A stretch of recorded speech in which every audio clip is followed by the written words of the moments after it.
มันก็สำเนียงว่าอ้าวสวัสดีทุกคนครับไก่เราเตยเยอะงวนเอาเครื่องเชียร์ปอนกันนงนะไก่งวนเอาก็เกิดนายพวกหมายปลายเนี่ยมาเราตาก็ได้นะเชียร์ก็ในไหนเลยนะแต่ที่เหนียวก็เราเกาเหลานะเซมหอมดีเราเกาเหลาจ่ายนะงวนเอาเมื่อกี้เชียร์เกาเหลาแต่ที่ร้านนึงนะอย่าโกลนกับเสียงร้านนึงมีหนาวกับปลายในเกตร้านนึงแต่ที่นะอย่าโหระพาเล่นไหนมันเนาะแต่ที่อยากมัวเอาไว้นะไก่ต่อเครื่องเชียร์กับหมูจอนะเราเตยวันนี้ก็มากินข้าวเหมือนเดิมครับเพื่อนๆเกาเหลาครับเกาเหลาไก่มะระครับเพื่อนๆแล้วก็มีแหนมมา3ชิ้นนะครับชิ้นโตๆเลยครับแล้วก็มีแจวบองมาที่เหลือจากวันนั้นนะครับไก่ต่อที่เปิดเครื่องเชียงกับหมูจอนุ่นะอันดับแรกก็ใส่นี่ก่อนเลยครับพวกเวทแพกน้ำปรุงเนี่ยพริกที่เขาผัดกับน้ำมันเขาเรียกว่าอะไรพริกเผาป่ะน่ากินมากเมามากันแล้วหอมมากเลยวันนี้ก็ง่ายๆนะครับซื้อเกาเหลามาร้านนั้นเกาเหลาวิเชียเกาเหลาแล้วครับแล้วก็ใส่น้ำส้มไปเลยครับผมจะไม่ใส่น้ำปลานะจะได้กระรอกระบุเราถ้าได้จะได้เดินเราไปเดินแบบนะไปเชียได้กระรอกกลาย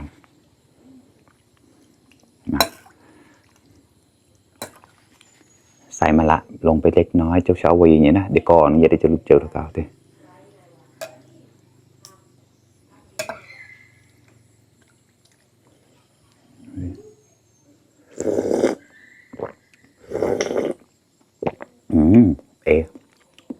โอเคมากครับ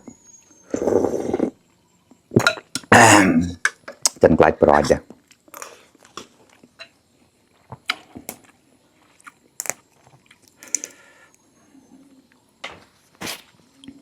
กล้าได้กล้าตาหนูนะ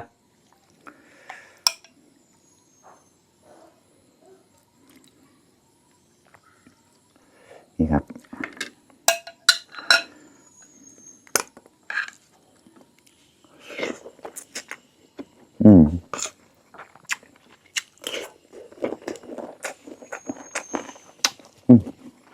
อร่อย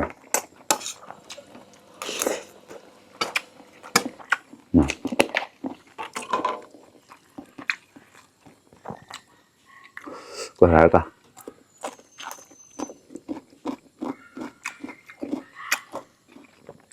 อร่อยมากเข้ากันเชี่ยรักเสมแล้วละ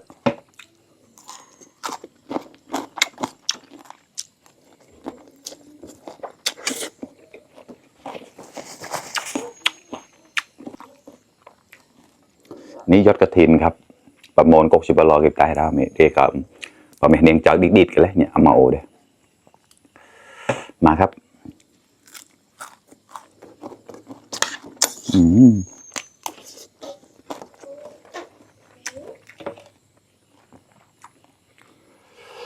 ร้อนครับแล้วอยากจะอึ้งยับมาแล้วตามา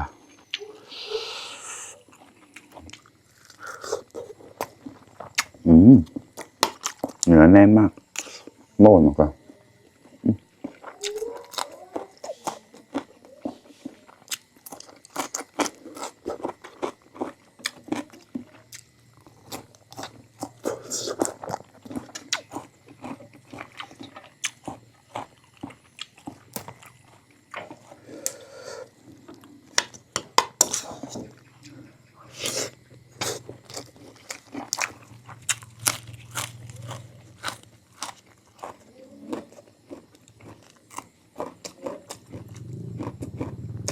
เตาน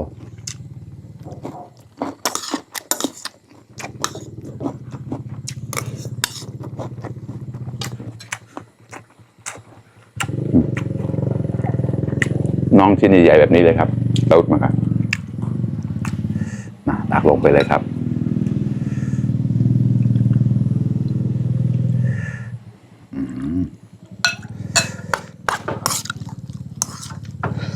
มา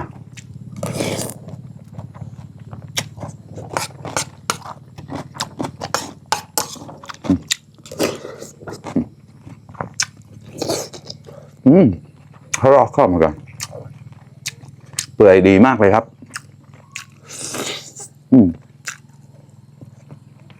ละลายในปากเลย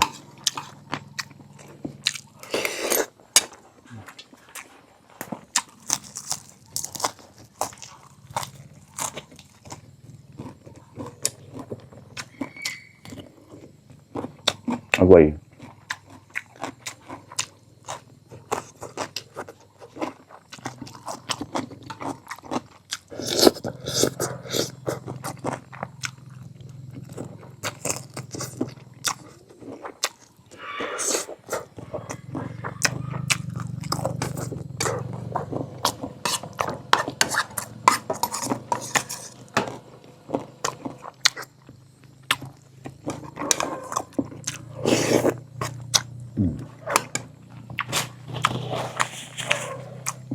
ครับ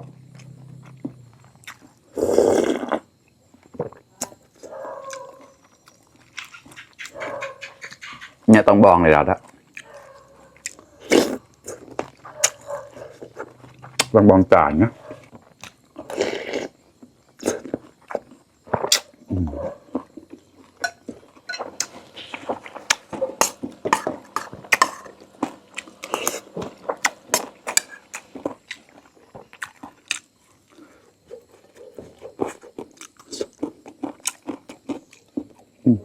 ร้อนบ้ามาครับ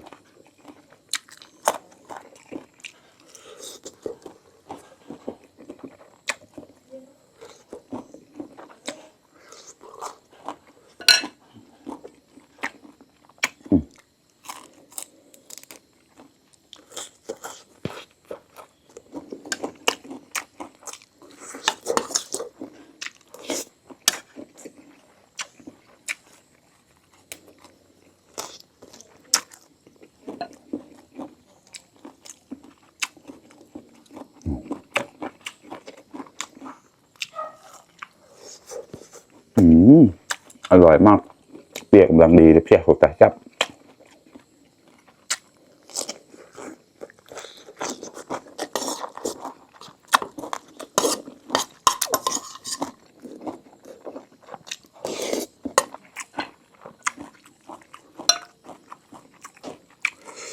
มาครับเพื่อนๆไม่อย่างเดียวแล้วครับ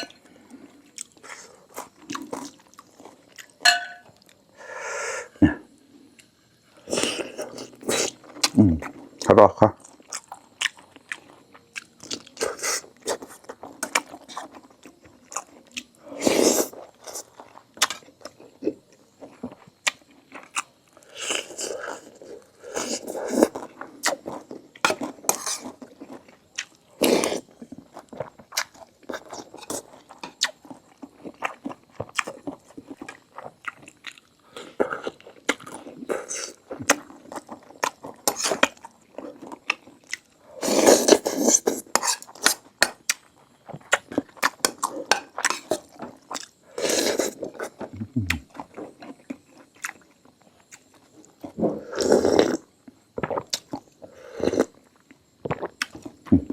ต้องบองเลย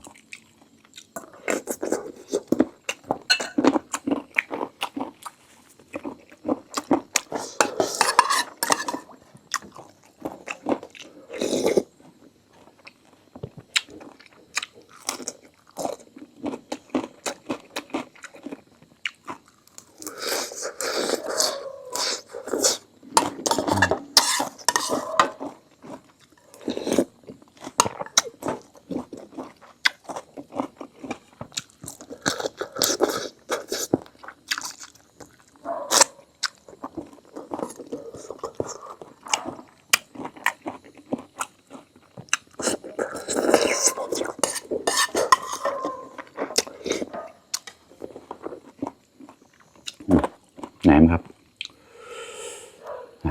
ตามป่ะ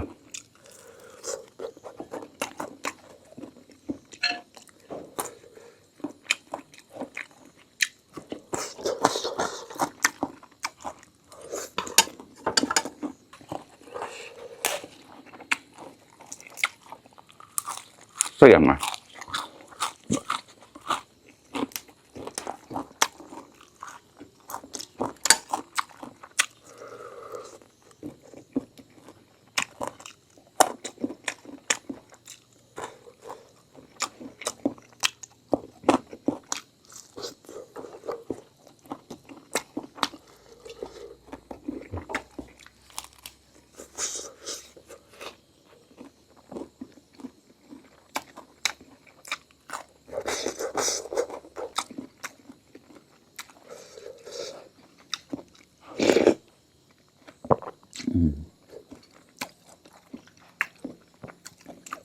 อันนี้อะไรเจ้าจ่ายอร่อยเหมือนกัน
giờ bờn đó đặt dao là sai không nhỉ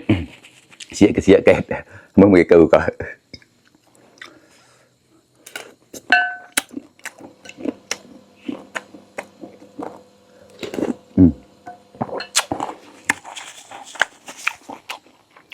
โอเคครับเพื่อนๆอิ่มไปอีก1 มื้อแล้วครับอร่อยเหมือนเดิมเลยครับแต่วันนี้กินไม่หมดครับเพราะว่ามันเขาให้มาเยอะมากนะมาลายนะแต่ก่อนชิวอ่อนนะชื่อหนามแบบใหม่และในเผาแสนะกระปอยหมุมงานโดดนะขอบคุณเพื่อนๆที่เข้ามารับชมทุกคนนะครับฝากเป็นกำลังใจให้ด้วยนะครับพันเดอร์ไลค์เดอร์แชร์เนี่ยแล้วแต่นมูชีพลันติมังจะมวยเปิดเนี่ยนะเล็บกอมสหอดสมอดก็